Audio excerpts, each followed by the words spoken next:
आज के परिवेश में प्री वेडिंग का काफी प्रचलन है। इसी पर हमारे संवाददाता प्रमोद खंडेलवाल ने हजारीबाग रौनियार वैश्य महिला ट्रस्ट की अध्यक्ष रश्मि रानी से बात की। क्या कहा, आइए सुनते हैं।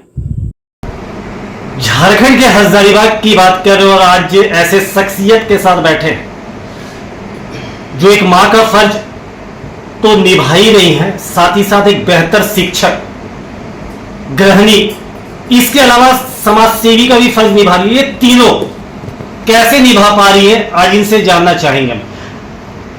रश्मि जी, सबसे पहले तो बहुत बहुत स्वागत है आवाज हसीब टीवी चैनल में आपका। भाई साहब, आज के परिवेश में और आज के इस दौर में जो शादी के पहले प्री वेडिंग हो रही है, किस एंगल से और किस नजरिए से आप उसको देख रही है? देखिए, जैसा कि मैंने पहले भी बता रखा है, ये जो प्री वेडिंग है मुझे समझ नहीं आता। जब हमारी शादी हुई थी तो एक लड़कियों में हया, शर्म, एक पर्दा रहता था। बड़े बुजुर्ग से, ससुर से, जेठ से, हर चीज़ में पर्दा। मैं ये नहीं बोल रही हूँ कि आज पर्दा नहीं रहता है, रिस्पेक्ट आज भी वैसे ही करते हैं, पर ये जो प्री वेडिंग होता है तो ये जो मुंह दिखाई होता है, एक क्रेज रहता था कि दुल्हन आई है, आसपास के लोग आते हैं। एक सवाल है, क्योंकि आप मेरे ख्याल से शादी कितने वर्ष हो गए? मेरी शादी को 24 वर्ष होने 24 वर्ष हो गए। तो मेरे ख्याल से आपके उस वक्त में शादी के बाद मुंह दिखाई होती थी, गांव वाले आस पड़ोस वाले लोग आते थे, वो नेक लगता था। लेकिन वो अब दिन पर दिन परिवेश बदलता जा रहा है। अब ऐसा आपको नहीं लग रहा कि प्री वेडिंग में जगत वाले पहले ही चेहरा देख लिए? क्या कैसा देखते? बिल्कुल बिल्कुल। तो इसके लिए चूंकि आप महिला उत्थान में कार्य कर रही हैं और आप अध्यक्षा भी हैं, तो इसके लिए आप क्या कुछ जागरूक करेंगे?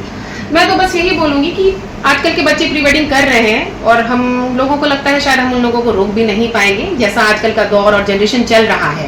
तो मैं तो बस यही बोलना चाहूंगी कि अगर थोड़ा सा एक संस्कार और एक पर्दे के अंदर थोड़ा सा एक पर्दा देकर अगर प्री वेडिंग शूट कराया जाए या प्री वेडिंग किया जाए, जो भी बच्चों की इच्छा है, बड़े बुजुर्गों के मान सम्मान को देखते हुए अगर इस तरह का अगर कुछ प्लानिंग हो, ये शूट करते हैं तो ज्यादा बेहतर होगा। दूसरी चीज, ये तीनों कार्य आप जो कर रही हैं, कभी ऐसा फील हुआ क्या यार, सुबह से वो स्कूल में रहना, फिर घर में जाके बच्चों को संभालना, फिर 4 जनों की लेडीज का फोन आएगा, तुम्हारा समाज सेवा करना, तो कभी इरिटेट सा फील हुआ क्या आपके मन में? अब बीइंग अ वुमन ये तो थोड़ा हो ही जाता है। अर्ली मॉर्निंग 4 बजे भोर में उठकर अपने घर का पूरा खाना पीना बनाना करना, फिर अर्ली मॉर्निंग स्कूल है वहाँ जाना करना, तो कभी कभी तो हरासमेंट सा लगता है। पर जब स्कूल पहुँचते हैं ना भाई भैया, मैं सच बताती हूँ कि शिक्षिका का जो ये जॉब है बहुत ही अच्छा।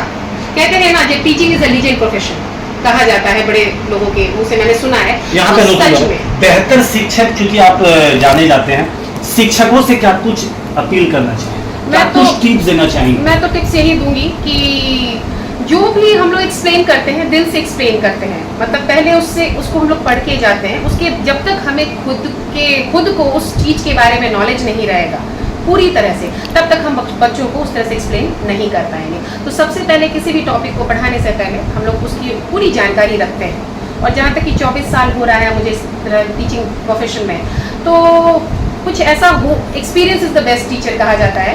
तो हम लोग के अंदर ही समा जाता है कि हम लोगों को बच्चों को किस प्रकार से प्यार के माध्यम से उनके दिमाग में उस चीज को डालें जो हम पढ़ा रहे हैं। मैम, चूंकि आप सुबह 8 बजे 9 बजे स्कूल जाती होंगी, और अगर उस बीच ही आपको कुछ सोशल वर्क करना है, तो ये कैसे हो पाएगा? तो मैं ज्यादातर करेंगी कि पहले समाज सेवी करेंगी? स्कूल मेरे लिए फर्स्ट प्रायोरिटी है। स्कूल प्रायोरिटी नहीं है मेरे लिए, वो बच्चों की रिस्पॉन्सिबिलिटी जो मैंने लिया है वो मेरे लिए फर्स्ट प्रायोरिटी है। क्योंकि मेरी वजह से उतने बच्चे, अगर मैं नहीं जाऊंगी तो वो उनका लॉस होगा पढ़ाई का। तो सबसे पहले तो मैं स्कूल को प्रायोरिटी देती हूँ, और उसके बाद फिर जब मैं देखती हूँ कि हाँ मेरे पास समय बच रहा है, तो मैं सामाजिक कार्यों में आगे बढ़ती हूँ। उस बीच में है तो क्या आप कैसे उसको ये करती हैं? अगर मेरा सिलेबस कंप्लीट है तो मैं अपने प्रिंसिपल से बात करती हूँ कि सर मेरा कंप्लीट है, सिलेबस कंप्लीट है, तो अगर इस दौरान अगर मुझे आधे 1 घंटे के लिए अगर आप अनुमति देते हैं तो मैं भी थोड़ा सामाजिक कार्य करके आ जाती हूँ। महिलाओं से, लड़कियों से क्या कुछ अपील करना चाहेंगे? लड़कियों और महिलाओं से यह अपील करना चाहते हैं, आजकल की हर घर में हम अपने बेटियों को, मेरी भी 2 बेटी है, अच्छी और उच्च शिक्षा हम लोग देने की कोशिश करते हैं और शायद सभी माता पिता अपनी बेटियों को ज़्यादा से ज़्यादा पढ़ाने की कोशिश करते हैं। तो मैं तो बोलती हूँ कि हर बच्चियों को, हर बेटियों को पढ़ाइए, ज़्यादा से ज़्यादा पढ़ाइए। उसकी शादी की चिंता मत कीजिए, पर उसे पढ़ाइए। 2 रोटी कम खाइए, पर बच्चों को पढ़ाइए। आज के युग में आप देखते होंगे जो पिता अपने बेटे को बाहर भेजते हैं, ठीक है, और वो किसी कंपटीशन में नहीं निकल सकते हैं, तो आप सुनते होंगे फांसी लगा लिए, सुसाइड कर लिए। इसको किस एंगल से देखती हैं? ये बहुत ही अच्छा क्वेश्चन है प्रमोद जी आपका। जो आजकल मैंने सुना है या कोटा में भी मैं 2-4 कांड सुनी हूँ बच्चों का, तो मुझे लगता है माँ बाप को ना बच्चों को इतना प्रेशर नहीं देना चाहिए। और चलिए, माँ बाप तो मेरे ख्याल से कोई प्रेशर देता भी नहीं है, और बाई चांस अगर दे रहे हैं तो नहीं देना चाहिए। और अगर बच्चे प्रेशर ले रहे हैं, आजकल ज्यादा बच्चे खुद से प्रेशर ले रहे हैं क्योंकि कंपटीशन की भावना जाग चुकी है। 90% लाने से कुछ नहीं होता, 99.1, 99.2 ये आजकल मायने रखता है। 99 तो आजकल सबको ही ला रहे हैं, पर ये 1 और 2 के ये जो कंपटीशन है उसमें बच्चे बहुत जल्दी डिप्रेशन में आ जाते हैं। तो मैं आजकल के बच्चों को तो यही समझाती हूँ कि बेटा, जो किस्मत में होना है होगा। अगर आप पढ़ रहे हो तो आप जरूर बनोगे, ये नहीं तो कोई और सही, कोई और नहीं तो कोई और सही। अगर आप में काबिलियत है, आप पढ़ रहे हो, तो बिल्कुल आप पढ़ते चले जाओ। फल की चिंता मत करो, अगर आप में काबिलियत है तो आप जरूर अपने लक्ष्य को प्राप्त करो। चलिए, बहुत बहुत धन्यवाद। मेरे अपने सहयोगी कैमरामैन के साथ में प्रमोद खंडेलवाल, आवाज हंसी टीवी, हजारीबाग।